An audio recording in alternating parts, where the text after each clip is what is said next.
Well, plenty of news, as always, and plenty of it political, so I think it's time for our political panel today. We have Mary Aldridge, who is the Liberal MP for the seat of Monash, southeast of Melbourne, and Zali Steggall is the Independent MP for Warringah in Sydney. Thank you both for joining us on Afternoon Briefing. Great to be with you. Pleasure.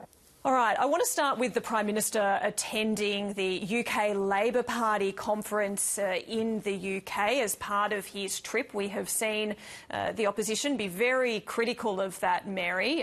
Mary, we had just on the program before Andrew Leigh saying it's perfectly appropriate and within historical context for Prime Ministers to forge links with other governments, particularly those of like-minded countries like the UK. So is it really that egregious for the Prime Minister to have stood alongside a fellow Prime Minister and talked about the benefits of democracy?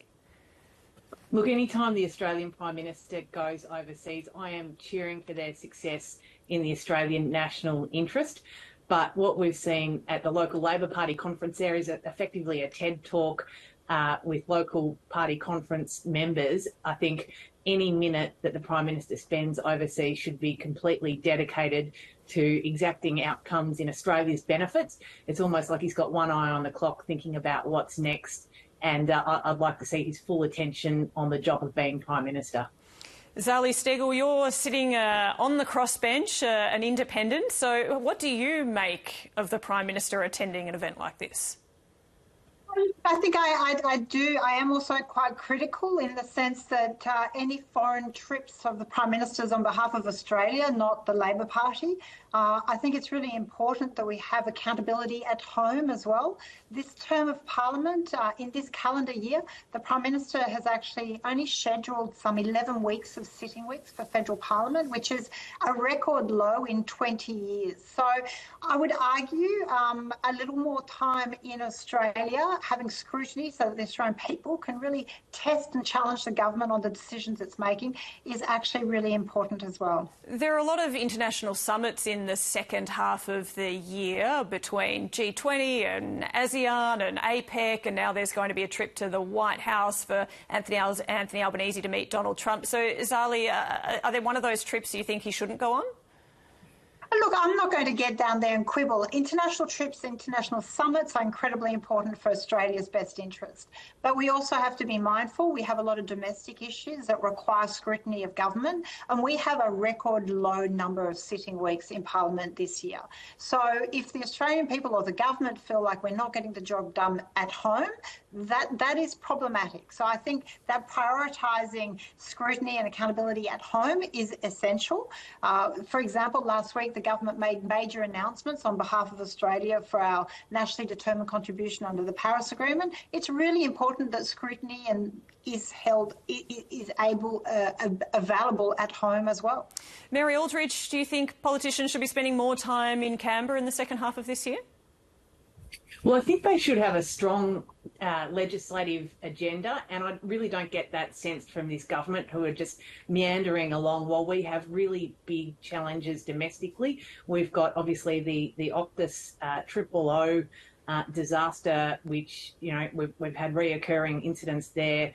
We've got, you know, really big challenges with deaths, with cost of living, with a range of issues that demand and should be demanding the Prime Minister's time and attention.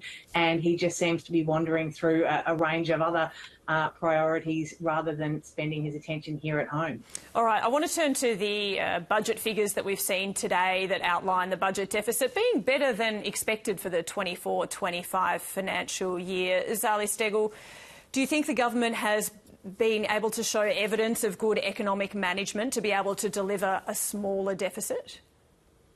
Well, I think you have to look at the numbers, that the smaller deficit is not automatically through cuts or savings. It's more that in certain programs, the money is not getting out the door. So the CFC, for example. I think what's interesting, though, in the numbers is, for example, disaster relief has cost $5.5 billion more than anticipated, and we have less revenue from the petroleum resource rent tax, some $30 million less revenue from those sectors. So what's interesting is actually in underlying those numbers, where is it costing us more and where are we not recouping the revenue that was anticipated by the government?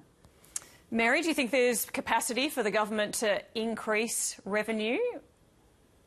Well, I think they're on pretty shaky ground with what they're bringing in already. You look at $25 billion in off-budget spending, which is tricky rather than transparent with a lot of those line items. They've been able to turn a $13 billion surplus into a $10 billion deficit. We're already over $1 trillion in debt and forecast to hit $1.2 trillion at the end of this term. So I'd like them to be a little bit more upfront about where the budget's at the moment. I don't walk down the street in Warragul or Cowes or Leongatha any day of the week and not have someone come up to me and say, Mary, the cost of living, the cost of fuel, the cost of groceries is really hurting. And I'd like to see a much bigger effort put by this government into cost of living relief and addressing the day-to-day concerns of Australians all over our country. Mary, as we heard Zali mention before, we had the government release its 2035 emissions targets last week, and there hasn't been a great deal of opportunity to scrutinise those details. Talk about what questions you're getting in the street. Are your constituents asking you about 2035 emissions targets? They are, and I live in a regional part of Victoria. I represent a regional community who are really concerned about the cost of living. They're really concerned about the cost of power. The government haven't been forthcoming with really solid, credible costings and modelling on these targets. And I'm concerned on behalf of my community that once again, regional Australia will be being asked to shoulder all of the responsibility and burden and sharing in very few of the benefits. Is it the time frame that is, or the scale of the ambition that is the concern, or is it just the lack of detail? Is it just that you would like to see more substance behind the targets to assess them? They're very ambitious timelines, which I worry are not achievable. But also, this government does not have a good track record on costings, on modelling. You know, we were promised bill relief, energy bill relief of $275 a year. We haven't seen that. That was based on costing and modelling from this government. So forgive me for being a little bit sceptical on what they're promising and how they're delivering it. Zali Steggall, we have the government accepting the target range that the Climate Change Authority had put forward, but it hasn't necessarily adopted all of the assumptions that underlie that target. Do you think the government needs to adopt those as government policy?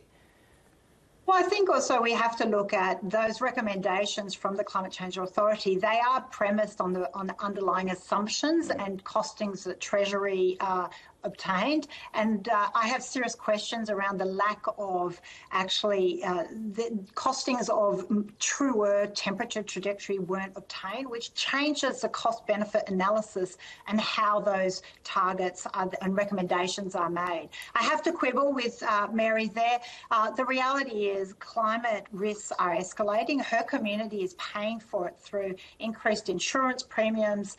We see in the budget papers that natural disaster relief has now cost $5.5 billion more than anticipated, and the trajectory of that cost is going to continue to increase unless we mitigate that risk. So we need to invest in resilience and adaptation and make sure we do have ambitious targets. So I completely disagree. We do not even have an ambitious program when it comes to what the government has announced in relation to emissions reduction. We can go further, faster, and that will reduce the costs.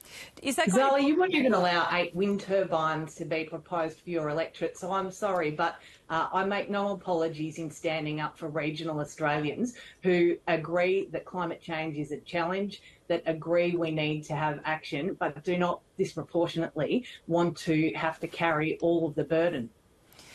Zali, I have to, Melissa. Go. Please go, Zali.